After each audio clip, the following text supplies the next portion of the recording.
ગામમાં ત્યાં પણ અવાજ ગૂંજ્યો હતો. અમે તો જોયું નહોતું, પણ બાપાના આશીર્વાદથી અને તેઓના કાર્યથી સંપન્ન થયા અને આખું ગામ રામમય બનેલું એવું જોવા મળ્યું. અમરાપુરા ગામ જીવનની અંદર પહેલી વખત જ જોયું. ત્યાં ભાઈચારો એટલો હતો અને બાપાના તો એટલા સ્નેહી, કારણ કે ત્યાં એક મુસ્લિમ પરિવારના દીકરા પણ રામ નામ બોલતા હતા.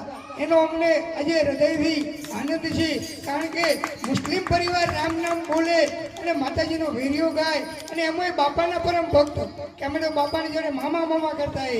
એમનું નામ ખૂબ સારું હતું, મલેકભાઈ હતા.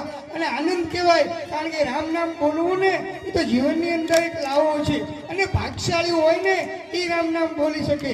અહીં અંબેશ્વરની અંદર હું જાણું ત્યાં સુધી 1000 લોકો હશે રહેતા, પણ એમાંથી આપણે આટલા બેઠા છીએ એટલા તો ભાગ્યશાળી છીએ ને, કારણ કે રામ નામ લેવા મળે. આવા પવિત્ર આત્માના કલ્યાણ અર્થે થતું હોય તેઓને આજે લગભગ ત્રિમાસિક પુણ્યતિથિ છે, એ નિમિત્તે આવું કાર્ય કરી રહ્યા છે. એનો ખૂબ હૃદયથી આનંદ છે કે રામ નામના લીન હે તાકે પદ વંદન કરું, દેખત સપને રામ, જય જય મારા જલારામ.